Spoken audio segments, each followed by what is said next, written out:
Hi, and welcome back. Are you thinking about retiring to Krakow, visiting for a little while, or living here full time? After spending a week in Krakow, I've gathered some insights to help you decide whether Krakow is a good fit for you, whether for retirement, long-term living, or just a memorable trip. I'll cover why I chose Krakow, how accessible it is, my thoughts on the neighborhood I stayed in, and my overall experience. I'll also cover the average cost of living, goods and services, and towards the end, I'll share my ratings based on key criteria, and I'll go over exactly how much I spent during my week in Krakow. I'll put chapters in the description in case you want to skip ahead. If you're new here, my name is Kyria, and over the last 25 years, I've traveled to almost 60 countries. And in 2024, I retired early so I could travel full time. I'm glad you're here, and if you have any questions after this video, please don't hesitate to ask. Now let's get started. Krakow is actually Poland's former capital and is a city of about 800,000 people. It's known for its rich history, medieval architecture, and cultural significance. It was founded in the 7th century, and it became a major trade hub and home to the Jagiellonian University, which is where Copernicus studied. Krakow was once the seat of Polish kings and played a key role in the Polish resistance, but also endured a lot of devastation during World War II, including the Nazi occupation and the nearby Auschwitz-Birkenau camp. Today, it's a center of tourism, education, and technology, and it is a blend of both the historic and the modern. I chose Krakow because I've always been interested in World War II history, and I wanted to be able to experience some of the locations personally. I'll tell you, some of it's not easy, but I do think it's well worth seeing for yourself and learning more about. Also, about 20 years ago, a Polish friend of mine told me how beautiful Krakow was, and since he mentioned that, I always have been wanting to go and visit, so I'm glad I finally did. Just a quick side note, if you are thinking of visiting Poland or Krakow specifically, and you haven't seen the movie Schindler's List, I do recommend that you watch the movie Schindler's List before you go. It's very moving, and it gives you a bit of context when you do see all the places that are in the movie yourself. Poland is part of the Schengen zone, and therefore most nationalities will be issued a 90-day visa on arrival and can stay in the Schengen zone for every 90 out of 180 days. However, they are still talking about starting a couple of different programs in the EU. The first one is called the EES, which is the entry-exit system, and they're talking that this might be implemented in the middle of 2025. You would have to apply for this before you go, or you might get turned away at a border.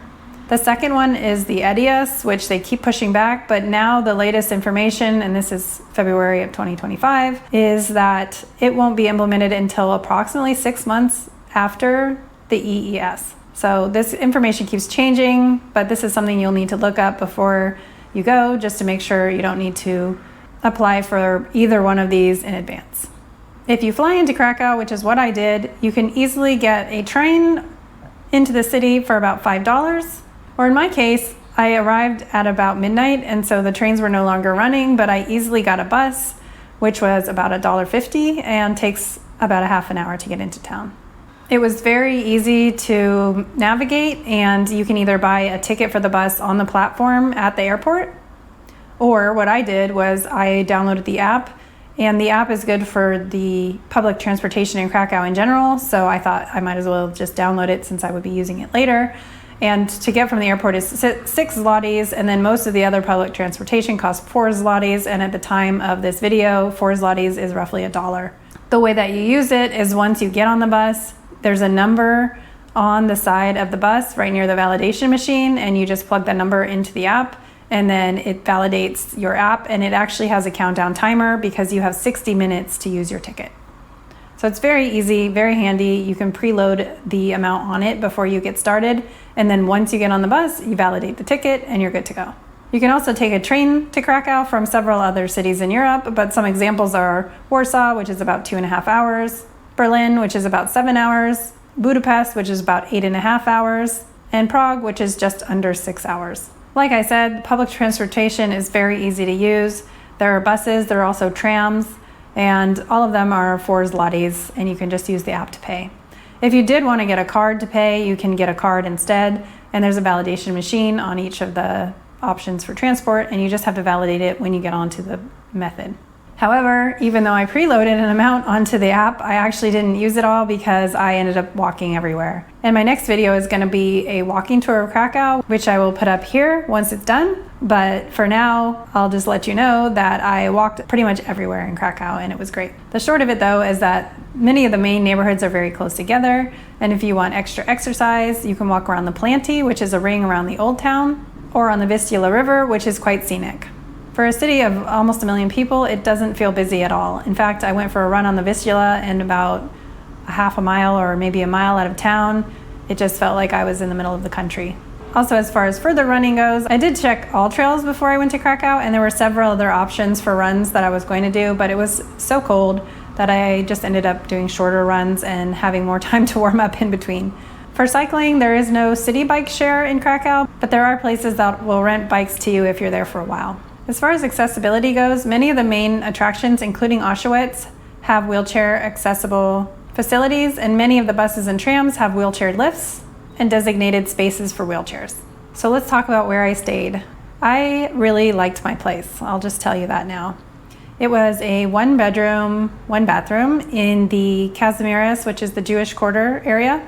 And at the time I was here in February of 2025, it was $409 for 1 week. Funny enough, I looked it up to see how much a month would be, and it would be $1,800. So I'm not exactly sure how the math works out on that, but that's what it came up as. If I wanted to rent it for 1 month in the summer, it would be $2,500. However, I looked for February of next year in the same neighborhood, and you could get a place for a month if you booked it in advance for about $1,000 to $1,200.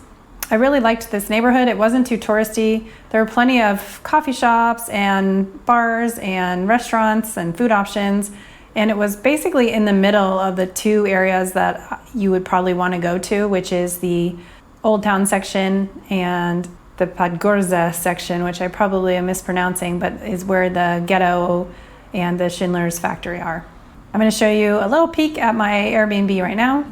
Okay, I just arrived to my new place in Krakow, and it's quite late. It's like 12:30, midnight, and yeah, it was a long day of travel, but here I am, and it's warm inside. It's still cold out, so so far so good. Let me show you around. Little closet, big fridge, nice kitchen. The last one I had didn't have any paper towels, so that's a nice plus. A washer and a nice stove and oven, which is nice. I have no idea what that is. A kettle, coffee maker, and oh, even some coffee. That's nice. I haven't really checked out all the amenities yet. Little bathroom with a towel warmer, my favorite thing.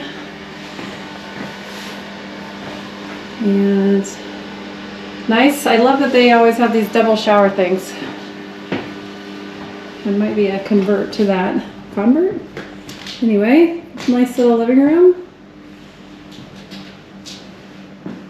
And the bedroom is not separate, but it doesn't really matter too much for me. But yeah, they've done a nice job here. I think I'm going to be happy. Okay, so I also just wanted to add that I was there when it was very, very cold, and the heating in this place was great.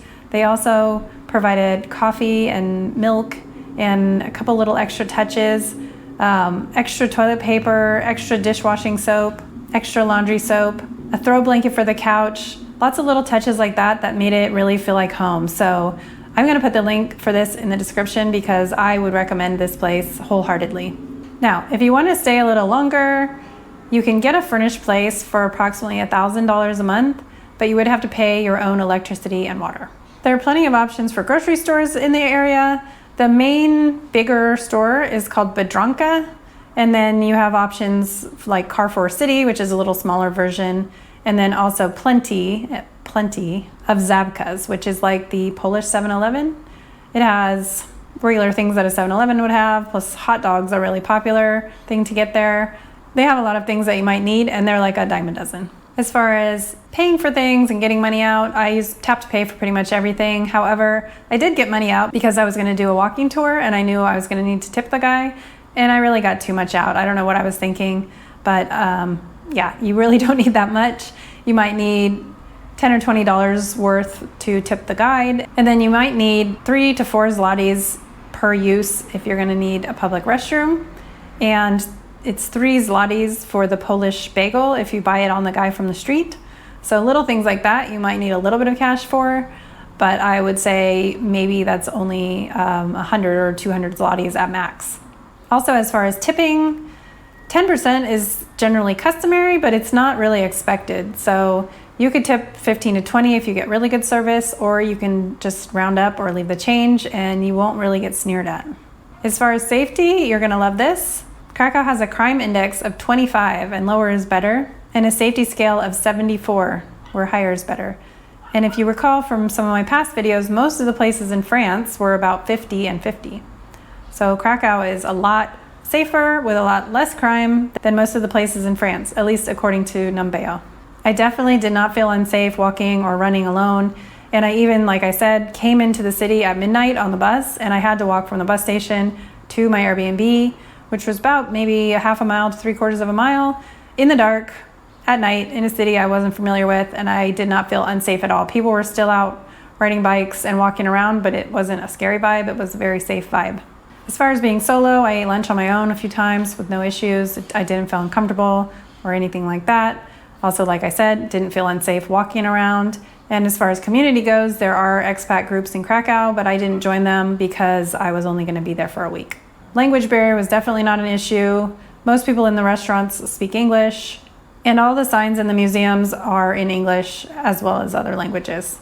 When you buy your ticket for a train or bus or anything like that, there's also a button on the machine that you can push the English button and do all the information in English.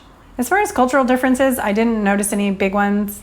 Basically, just like most European places, if you want your check at a restaurant, you might have to flag the server down, but otherwise, nothing noticeable. Except one thing that I did notice that's a very positive is when I went out for runs on the running paths, pretty much all of the other runners made eye contact, smiled, waved, nodded. They were very friendly, and that's not always the case. So it seems like Polish people, at least the Polish runners, are very friendly, which was good. The normal weather in Krakow is approximately in the 20s in the winter and in the high 70s in the summer. Of course, I like to make sure that when I'm there, it's even colder or hotter than it's supposed to be, and so it was in the teens when I was there. As far as healthcare goes, if you're a resident, Poland does have universal healthcare, but supposedly it's a little bit hard to get into, and sometimes there's a long wait, so you can get private healthcare if you're a resident. If you're a tourist, you can use the private healthcare, and some of those doctors also speak English. There aren't embassies for all countries in Krakow. There is a US embassy, a Russian embassy, and embassies for several other EU countries, but for most countries, the embassies are in Warsaw. The average cost of goods in the grocery store were as follows. Milk for 1 liter was $1.26. A dozen eggs was $3.25, which I'm very happy about because I've still heard horror stories about the prices of eggs in the US, but I have not experienced that in Europe. A pound of potatoes was $1.20. A pound of butter was $5.32. And my favorite, I always pick a local ingredient, and I bought a bag of frozen meat pierogies, which was about 1.76 pounds, and it cost $2.20. I also went out for lunch a few times, but one of my favorites was I got a bowl of Zurich, which is a Polish soup, and also got a Polish sausage and a Polish beer, and altogether, all of those things, including bread, cost $20. Okay, so what activities are there to do? Krakow, like I said, is a very walkable city, and most of the things that you'll want to see as a tourist are all within walking distance from each other. There are 3 main sections of the city that you'll want to explore if you're only here for a short time. I'm going to put the map up so you can see them, but the first one is the Jewish quarter, or the Kazimierz, which is where I stayed. Here you can find the old synagogue, the new synagogue, Schindler's Passage, and the Plaque Noe. There are also tons of interesting bars, restaurants, and artwork. It's fun just wandering around and looking at some of the murals. While you're there, don't forget to try the zapiekanki in the Plaque Noe, which is basically like a sub sandwich pizza, and it's delicious. And there's tons of different ones. From there, you can walk across the Vistula River to the Podgorze neighborhood, which was the old Jewish ghetto. Here you can see where 17,000 Jewish people were held in a 16-block radius, which had only housed about 3,000 people before. You will also want to check out the Jewish Ghetto Memorial, And from there, you can walk to the Schindler's Enamel Factory Museum, which is worth seeing if you want to learn more about the German invasion and occupation of Poland and how things progress from there. Also, like I said, it's worth watching the movie Schindler's List before your trip. The museum is free on Monday, but if you're trying to go on Monday, I definitely suggest reserving in advance. If you go on a non-Monday, the tickets cost $10. The other main section of town is the Old Town and Wawel Castle, which are north of the other two areas on the map and are fun to walk around, explore, and also have lots of food options as well as attractions. The Wawel Castle was the seat of the Polish kings for centuries and also is a very strange mix of architectures. Below it, you'll find the Dragon's Den and the castle's legendary dragon. In the Old Town, there are lots of things to see, but the main one is the main square, which is right in the middle of Old Town and is one of Europe's largest medieval squares. Here you'll find St. Mary's Basilica, where you can listen to the hourly trumpet call, and the Cloth Hall, which was once a major center for international trade, and the Town Hall Tower, which is a remnant of the old City Hall. Just outside of the main square, you can visit the Collegium Maius, which is the oldest building of the Jagiellonian University. There is also a fun presentation of a clock inside at 11 a.m. In the north of the town, you'll find the Florian Gate and the Barbican, which were both important in the defense system of the city in medieval times. About a 15-minute walk from the Old Town, you'll also find the Gestapo Museum, which used to be the Gestapo headquarters during the war. It costs about $5 to get in. And of course, if you're in Krakow, you should not miss going to Auschwitz-Birkenau. You can do it in a day on your own or with a group, but either way, I think it's definitely something worth seeing. Just make sure you reserve tickets in advance. There are a couple different tickets. One is free, but you can't go in until after, I believe it's 3 p.m. You can wander around on your own, but I really do suggest getting a guide. The guided tours start earlier in the morning and they last 3.5 hours and go through both Auschwitz and Birkenau. I feel that it's important to learn about this part of history, and I think that the guide really helps with that. It is about $25 for the ticket versus free, but I think in this case, it's worth the money. You can also get a guided tour from Krakow, which I don't know for sure, but what I've heard is it runs around $50 for that. In the case of the guided tour, you would also get transportation. I took the train there, and it was quite easy, and it cost me less than $10 round trip. Also, there are some foods that you have to try. One fun one, I'm probably going to completely butcher the name of this, is the oborzanik, which is like a bagel. It's not quite as poofy as the ones you might get in New York, but it's worth trying. You can get it from the guy on the street for 3 zlotys. Also, like I said, the zapikanki, which is similar to a pizza, but it's on a baguette instead of on a flat circle. Of course, you should try pierogies, which if you're not familiar, is basically a pillow of dough filled with cheese or meat or vegetables and then boiled. And also, like I said, the Zurich soup was absolutely delicious. It's kind of mustardy, but not in a bad way. And then it has sausage in it, and it comes with a piece of bread, and it was hot, and it was definitely cold outside, so it really, really hit the spot. The other thing which I tried, which wasn't exactly what I expected, is I got a cup of borscht. And if you've ever had borscht soup, you know it's a soup made out of beets, but it has chunks in it. Well, the cup of borscht was just liquid, but it was hot, and it was delicious. So I recommend it. The other thing that everyone seems to love, but it's not really up my alley, is donuts. There are a ton of different donut places. For roughly $2.50, you can get a filled one with custard, one with lots of stuff on the top. They also have a ton of little croissants that also have filling and stuff on the top. Lots of sugar. So if you're into that, I'm sure that would be something you would like. Okay, so now the fun part. How much did it cost to stay 1 week in Krakow? So like I said, my accommodation for 1 week was $409. For dining out, I spent $44, and that included a coffee, 3 lunches, and a pastry. For entertainment, I spent $64, and that included 2 museums, 2 walking tours, and 1 movie, which was Schindler's List, which I actually hadn't seen before I went to Krakow. For groceries, I spent $18. For transportation, I spent $16, and that included getting to and from Auschwitz and getting to and from the airport. The last one is my fixed costs, which when I stay less than a month, I prorate everything that I would pay for either on a monthly or yearly basis. So it's a little bit more things than I would have if I was just doing a whole month. So that includes my phone, my health insurance, my credit card fees. and any other subscriptions I have to any other programs such as VPNs, clouds, security, things like that. In this case, it's just under $13 a day. So for 7 days, it cost me $86. So all in all, the grand total of everything that I spent for 1 week in Krakow was $637, which comes out to about $91 per day. As you know, my budget is $80 a day, so once again, I went over. But once again, I'm currently in a little bit more expensive part of the country, and I will be making that up in a couple of months when I'm staying in a cheaper place. Also, this does not include the airfare that I paid for to get to Krakow, but that will be in my yearly wrap-up. I'm gonna have all those costs included. And if you're interested, I also go over that in my video where I talk about my plans for the first 6 months of 2025, which I will put up here. Okay, so hopefully that's everything you need to know if you're going to visit Krakow. If you have any questions, please don't hesitate to ask. And if you found this video helpful, please consider subscribing. Also, join me next week because I'll be going over in more detail a walking tour for Krakow, including a Google Map link and a narration. Once again, thank you very much for watching and happy travels.